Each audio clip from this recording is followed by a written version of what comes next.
Hey guys, welcome to my channel where I like to talk about whatever I want to talk about. So today I found a different video about a millionaire, 25 years old, and you know how kids can get quite jealous, or instead of asking the right question like how did you do it, maybe I can be one too. Nobody is asking that question. But anyway, let's check out the video and see if we can learn something about it. Hi, my name is Steven Dux. I'm a millionaire. I've turned $27,000 into $5 million within 4 years by trading stocks. I've come here to answering any questions. And let me calculate that, because if that is true, so by his account, by his brain, if I put like 200 euros and did exactly what he did, kinda, I would have been able to make like 37,000. I think if you do some interesting day trading, you can earn a lot of money. It's not that easy. You kind of lose money slowly once in a while, but you start understanding what is happening, you know? I just put some money on the side that I don't mind losing. I slowly duplicate it. And whenever I duplicate the money I have there, I add more. So I don't do any risky move. Because even if I lose a certain amount of money, the amount I've invested, I never go below it. It's like a safety method that they have, and it really works for me. Maybe you're the first millionaire I've ever had a chance to have an actual conversation with. How old are you? I'm 25 years old, so I'm not that far from you. Has anybody ever thought you were lying, like when you mentioned it to them? Well, my neighbor thinks I'm a drug dealer. Do you think it's ethical to accumulate so much wealth and not give back to society? I knew it. This question was gonna come 100%. But I'm surprised people are asking this. Because it's not about the fact that they accumulate that amount of money. That doesn't change your life. They can't change people's life. Because even if they gave these people all this money, these people just want to live comfortable for the rest of their life, which I find unique. Why should I give you a comfortable life in a situation that if I make a bad investment, these people usually will not understand that. And if that goes wrong, these people might actually blame that person that you took my comfortable life. That's actually what happened in Venezuela. They hoped on a system to take care of them, all these social things that required a lot of money from the oil prices, but when the oil prices went down, they couldn't sustain the system. So the whole Venezuela situation is they actually created a new extra currency instead of their own money. So the original money in Venezuela doesn't it isn't worth anything. So the government is trading with a different kind of currency in their own country to keep it afloat. It's really messed up. So when she's talking about that, like why do you want to keep me safe, I always find it weird. Like, people, you don't understand how it works. So the fact that you ask the question proves to me you don't deserve the money. Well, it depends on how they accumulate their wealth. And if they're helping people while accumulating wealth, I think it's ethical. This is an oversimplification, but if you made $2 million, it might be fair to say that 20 people lost $100,000. Are you okay with that? Yeah, very interesting question. That's the stigma, that whenever you make money, somebody is losing money. Might be true. But then again, you have to ask yourself, how is the other person trying to make money to lose that money? If I invest money in something and I fall asleep in Europe, some interesting news come up in US while I'm sleeping, and I did not put a stop on my investment that if it goes below this, sell it. If I forget to do that and I fall asleep and wake up and I see my stocks plummeted to the ground and I lost some money, but other people notice it and they save their money, do I blame them? No, not a stupid question. Yeah, very interesting question. It's a very competitive society, so you have to be responsible for your own mistakes. Not blame others. Are you a math whiz? Sort of. What's 88 times 75? Nah, I don't know. What does a day look like in your life? I wake up at 9 a.m., around 8 or 9, and I look at the general market and make a decision, should I trade today or not? If I trade, I will stay about extra 2 hours. That's like your first thing you do? Yeah, it's the first thing I do. Oh, okay, nice. After that, I'll just go to lunch. Can I ask what you eat for lunch? What I eat for lunch? Usually. Chipotle. Nice. Oh, good choice. Good choice. Just because you're rich, that doesn't mean you eat rich food. Some people are quite simple and make interesting, simple decisions and make them earn a lot of money. What's the craziest thing you've spent a large amount of money on? Okay, so I'm a huge car fan. I had a Ferrari 488 Spider. That cost about around 500K. Did you like grow up like being financially stable or? So I was an exchange student from China. I came here when I was 16. Back in, I would say, the 70s, my mom was already a millionaire, and my dad was a soldier, which is considered to be poor in that state. So my mom had my brother, and we have to move to a different city. My mom sold all their business to my dad, and my dad became multi-millionaire, a lot of millions. He basically changed into an entire different person. There's more family violence, there's more, cursing in the families, and my mom was basically in suffering. And he wasn't appreciated at all from my mom basically give all her money to him to start as a investment at the beginning. I'm not comfortable seeing that type of people. See? So let's just say this guy knows what money can do to you. How underappreciated people are about the money. So the fact that the moms was a millionaire, sold everything, made you feel good, and now that guy became a gangster and it's like he was war, cursing, bada bing, bada boom, you can see there's a reason why he seems so humble. Because he understands what can happen. A lot of people don't. I feel bad for him already. Very bad. Maybe it's quite lonely and people won't even recognize it because you're rich, you have money, you can't be lonely. And even though my dad has millions, I'm now looking up to him. So my mom always taught me that it doesn't really matter if you have money or not. You have to respect people. You have to respect people who help you at the beginning. I want to become the opposite of my dad.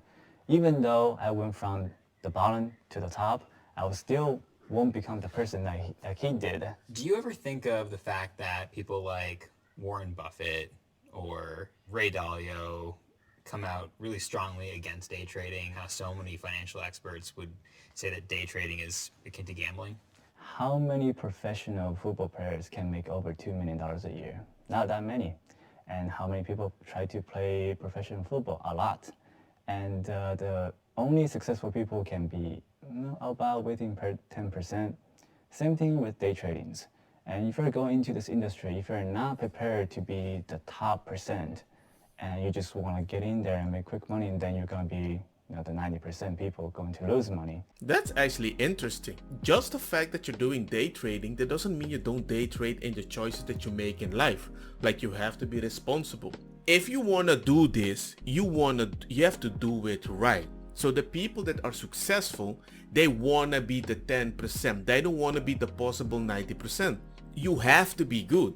And it did make a lot of sense to the guy. Yes, of course, a lot of people try, a lot of people lose, but the people that make it, they live that. They don't enjoy it like an extra hobby and hope for some quick money, because it can work, but you're taking the risk.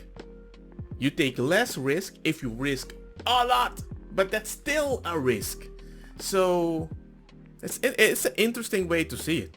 I don't believe anyone can become a millionaire because a lot of people don't really have the motivations to do it. Second, they don't really want to step out their comfort zones. Do you ever feel anxious and how you might calm your own anxiety? I do get a lot of, anxious at the beginning as well. The first major mistakes you make, the second thought is, I want to make that money back. Now, as soon as Yes, it happens to me. It happened to me sometime when I was doing some trading. Let's say, for example, the prices go below. It's going down, for example, and shit, I need to sell.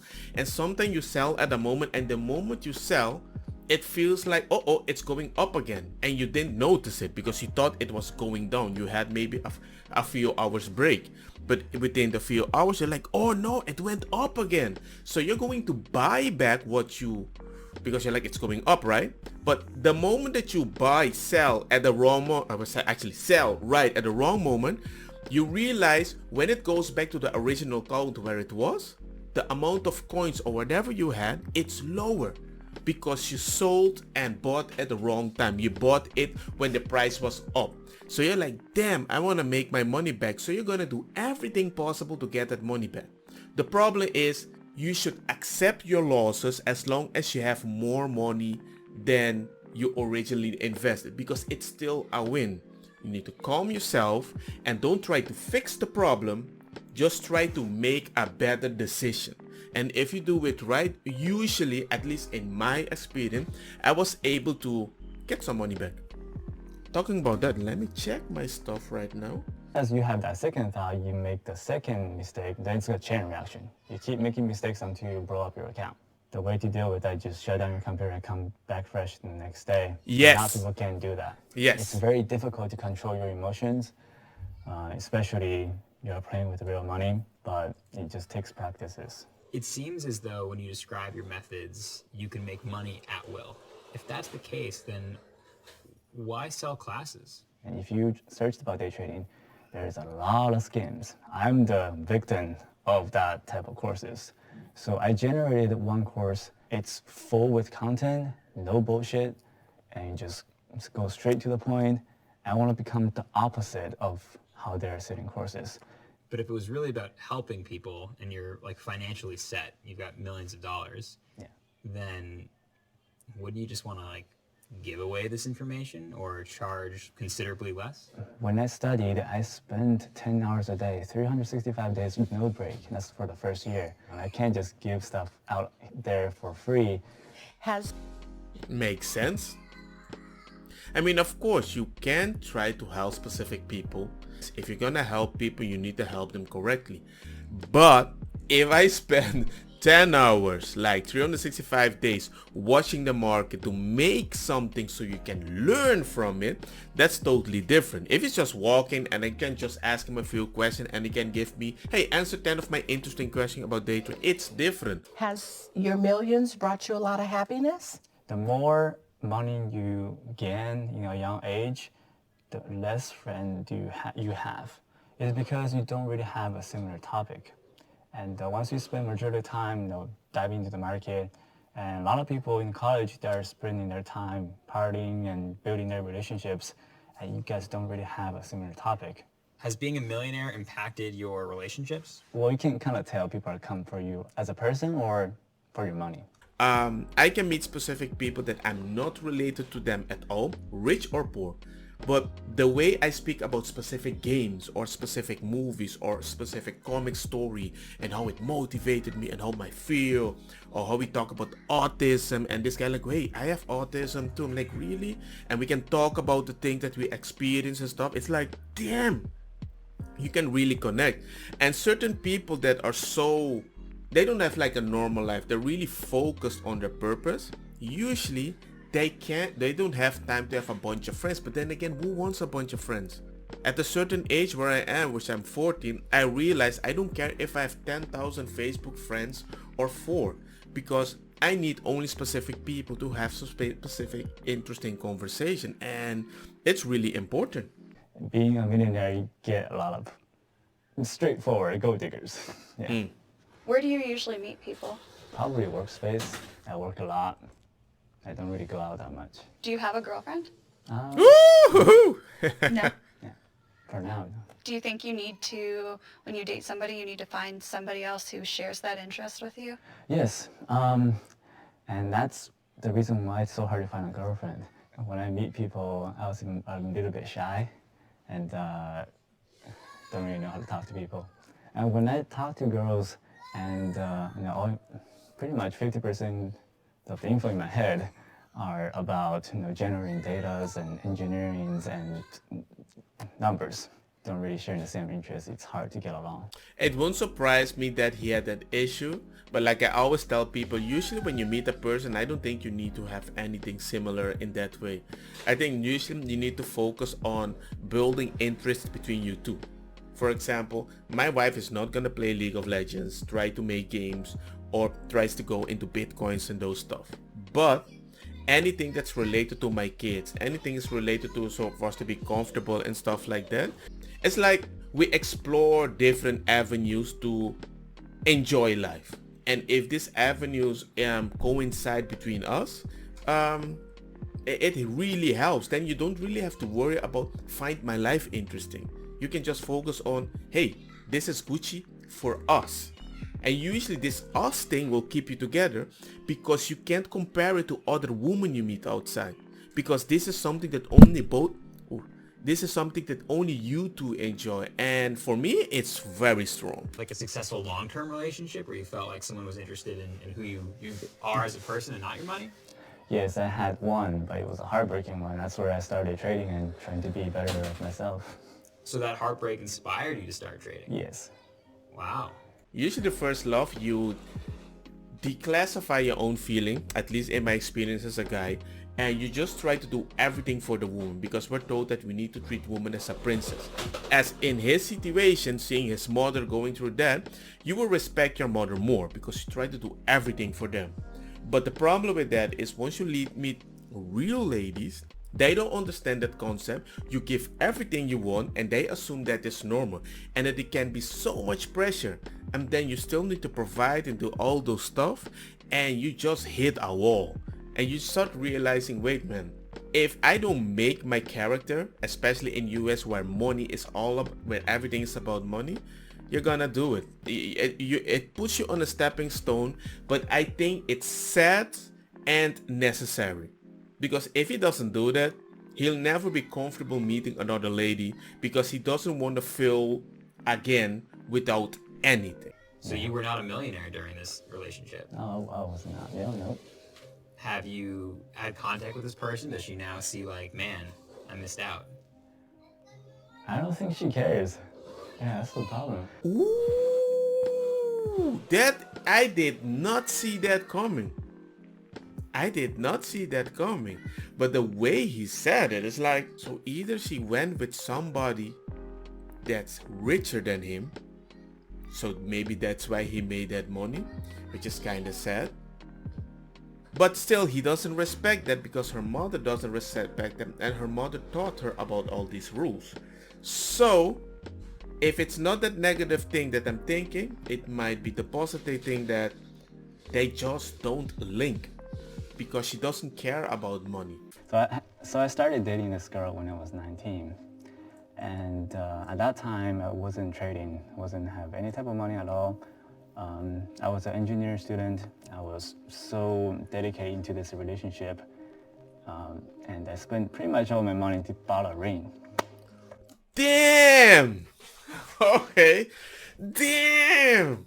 And once I bought a ring, about to propose, and she turned around and said she was with another man. And that's where I turned into a completely different person. Once you go through a breakup, and the first thing you want to do is you think yourself are not good and you want to get better. And I started to start investing and saving my money and go to the gym, become better myself. When you're in a bad relationship, being able to do a job, something that you enjoy, something that you're supposedly study for, it's really important. So if you start doing them and you feel good about yourself, it actually saves you. So it might push them in a direction that he did not expect, and he just did it well, made a bunch of money, and he's well off. I wish him all the best. And been going good since there. Wow, I feel like that emotional driving force was something that kind of led you to kind of take away the negativity. And it's really tough to go through as a 20-year-old kid at the same time. Yeah, that's so true. Well, thank you so much for sharing. That was really cool being able to hear your story. I appreciate that. Anyway, I did enjoy this video a lot. I like the fact that it started a little bit interesting, but it humanized the more we talk, and you realize, hey man, we're all human. We all need somebody that we want to talk to. And this guy, he seems quite chill. I think the whole thing with his family that happened, it really humbled him in a way that he could make this interview so humble. And that breakup, that she was, hey, I'm with another man, and he saved that amount of money. Woo! Nah, man. Next time I buy you a ring, I don't want to think I wasted all my money on somebody that's just gonna leave me, you're gonna leave me with a bunch of money, my own money. Anyway, but hey, hope you guys enjoyed the video too. I did. Leave a comment, like, let me know what you think, and see you guys next time. Peace. Don't get me wrong, ma cosa kita bong. Butta fire na mi blonde, kush hash, purple skunk, criollo, colombici, jam, turloqueta, verdeta, welcome.